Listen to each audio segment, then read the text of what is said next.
as far as numbers are concerned, Axios reported, the Israeli paper, that if, quote, Biden loses a sliver of the Muslim vote in Michigan, Pennsylvania, or in Georgia, Biden loses.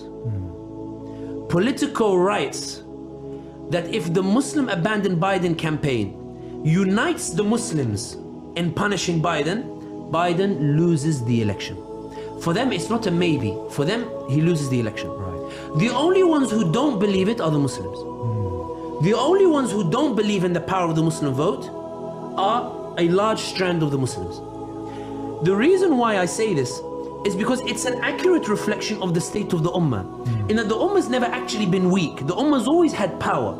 Ibn Khaldun used to say that the Ummah is always one generation away from glory. Because Ibn Khaldun argued that Allah has already equipped the Ummah with the power it needs to be glorious. It's whether the Muslims choose to deploy that power or not, and whether they believe in that power. Once the Muslims do that, it unlocks an irresistible wave that results in glory for the Ummah. When you look at the states as it stands right now in the US, it's abundantly clear that Biden is now trailing behind Trump. If elections are held tomorrow, Trump wins. I think Sheikh Yasir Qadhi always said, don't speak definitively about the will of Allah, use the word as if. So I will use it there. I'm doing a shout out to Sheikh Yasir Qadhi. It is as if Allah subhanahu wa ta'ala, out of all of the states that he could have chosen to be the swing states to decide the election, it is as if Allah chose the states where the Muslims have the deciding vote. It is an unprecedented opportunity where 1% of the population have almost the power of 51% population. We essentially, Muslims in America, essentially have the same power as the Zionists at this moment in time. And I'll explain what I mean. What makes the Zionist lobby so powerful in America? It's not that they deliver candidates. If it was the case that they deliver candidates and that was their sole power, then the candidates would do what Bush did to the Muslims in 2000, where the Muslims deliver him to power, but then he betrays them when he gets to power because he doesn't need to listen to them because he's already delivered them to power. What's the point now? The power of the Zionist lobby is in its ability to punish candidates, is in its ability to say, if you veer left or right, we don't care what you do, we will punish you and ruin your career. Muslims today have the ability for the first time to demonstrate a power similar to the Zionists and the Black Caucasus, in which to finally punish a candidate for supporting genocide or the like. The Muslim vote, as far as numbers are concerned, are a significant block. The reason why it hasn't had the impact on Biden that they want is because Biden is convinced there is no such thing as a Muslim vote. And I explain what I mean. Biden believes that although the mathematics show that Muslims can punish Biden, Muslims are so badly divided that there is absolutely no way they will organize like the Zionist bloc. There is no way they will organize like the Black Caucasus bloc. That even if Sheikh Omar Suleiman and Sheikh Yasir Qadhi and all these mashayikh come out and they say, guys, we cannot reward genocide, you will still have a large strand of Muslims who will tell you, but what about Trump? But what about, the discomfort we might feel for the next 4 years? What about these things? Biden believes that there's no precedent of Muslim organization on a level in which it can actually pose a threat. Instead, there have always been a small group of Muslims who've engaged with the system, who have always been derided by the Muslim community. So the Muslim community steps back, these small groups, so they've never been a unified bloc. And that's why Biden believes that when November comes, the Muslims might be angry with the genocide, but come November, they will not be able to mobilize in a way to punish him, and therefore their fears are exaggerated. And that's why for Biden, the more important vote is the organized Zionist vote.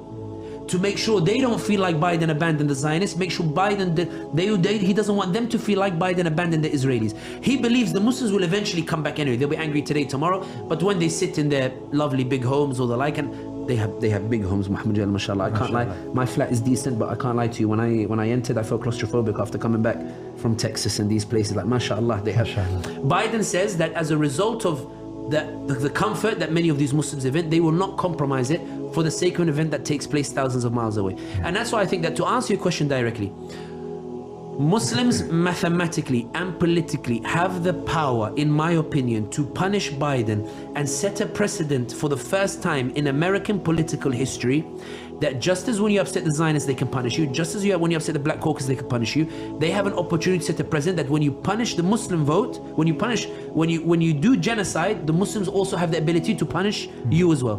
Whether the Muslims will take it is a different issue altogether. And I think that one of the things that is worth noting here is that I understand the concerns of the American Muslim. American Muslim says that if Trump was in power, he would do worse. That's true, probably true. Although sometimes when I see the way Biden is digging his heels in, I don't know how true it is anymore. That's probably true. But the point of punishing Biden is not to reward Trump. The point of punishing Biden is to let every American politician know that there are red lines with the Muslim community. That okay, we'll tolerate this issue. We'll tolerate this issue because it's scared the Republicans. But surely genocide is a red line. What I fear is if Biden wins the second term, the historians will write that not even a genocide of 20,000 Palestinians on the other side of the world could convince Muslims to punish Genocide Joe. What I fear is if Biden wins the second term, then you know right now you have the Congress people, they go to the mosque and say Assalamu alaikum, and they come and they say Mubarak Eid, or in the wrong way. They're trying, the assistant tried to tell them how to do it. What I fear is they won't even come for Eid, because they'll say, look guys, we committed a genocide against 20,000 of their brethren on the other side of the world, and still they were so scared of Trump, they were so scared of 4 years of discomfort, because let's be honest here, and I know so many American Muslims might be upset with me, but let's be honest, Trump is not going to be sending people to knock on the houses of Muslim doors and say, you know what, I'm giving it over to this family, now you have to go live in a refugee camp. Trump is not going to mobilize the American army to go and commit a genocide of 20,000 American Muslims. Trump will not do anything remotely like what the Israelis are doing. And that's why I liked Hind Makki's tweet, the American Sudanese activist, where she's put a tweet out and she said, because the Democrats, to put context to Hind Makki's tweet, the Democrats are concerned, even though they believe the Muslims are divided, they are concerned that rabble-rousers like us will tell the Americans that unite and do something and punish Genocide Joe. I haven't said that, I'm just analyzing the situation to make sure I can get through the border. I'm flying to Washington tomorrow. But in any case, don't publish this before I get to America. In any case, so Kamala Harris released a video where she said, we're launching the first anti-Islamophobia initiative in the history of the US. She didn't do it because she was moved by the pictures of what's happening in Gaza.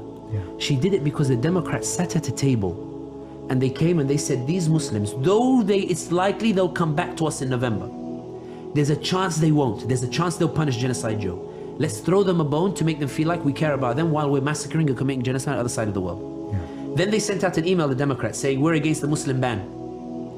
I liked Hind Makki's tweet. She responded to this. She said, we survived 4 years of Trump. Trump is not something new. Like, we saw Trump, it was bad, but we survived it. We sort of know what we're getting with Trump. 15,000 Palestinians did not survive 4 years of Biden. You're asking me to vote for Genocide Joe who committed genocide on the basis the other guy might commit a genocide. And in the words of Imam Tom, Allah yadhkur bkhair, mashallah, like lovely, I met him for the first time a few weeks back as well, lovely brother, I was about to say more impressive in real life. He's impressive on camera and he's very impressive in real life as well. Imam Tom also put a point where he was asked, he said, okay, so if Trump comes and he's worse, he said, I'd rather take the possibility than the definite. I know now that Biden is a genocider. There's a possibility Trump be a genocider. I'll take the possibility over the definitive. And that's the point I want to make, is that Muslims now have a golden opportunity to elevate their status in American politics by being a society capable not only of delivering candidates in the way they delivered Bush in 2000. I know some are scarred by what Bush did, but the reason Bush turned his back on the Muslims was because he knew Muslims couldn't punish candidates. This is the first time in the history of America where the Muslim vote has the chance to punish a candidate. I feel Allah gave this opportunity. Whether they will take it is a different matter altogether. I understand there are different ramifications. It's easy for two people sitting in London to say it when we don't live in the US. If the Muslim ban comes in, maybe we won't be allowed in or the like, and we'll be here in London. And London's pretty nice despite its miserable weather or the like. They are the ones who perhaps will end up suffering, not in the way the Palestinians are suffering or the like. But certainly, to answer your question directly, the Muslim vote is quite possibly, I say it is, but we'll do quite possibly in case someone cuts it later and says, Sami got it wrong again. And I'm prone to get it wrong as well. Only, Kamal belongs only to Allah subhanahu wa ta'ala. Perfection only belongs to Allah ta'ala. It's political analysis. We only analyze the dynamics. I believe that the Muslim vote will be the decisive vote in November. Inshallah. And I believe also that the Democrats are gambling now that the Muslims will remain divided, that the Muslims will not be organized, that the Muslims will turn to each other and they will say, okay, he committed a genocide, but guys, Trump might do to us something worse, or Trump might do horrible things to us instead. And the Democrats are gambling that the comfort of the American life will be enough to deter Muslims from compromising that for the sake of punishing Biden for the genocide that he's done. And that's the issue for the Americans.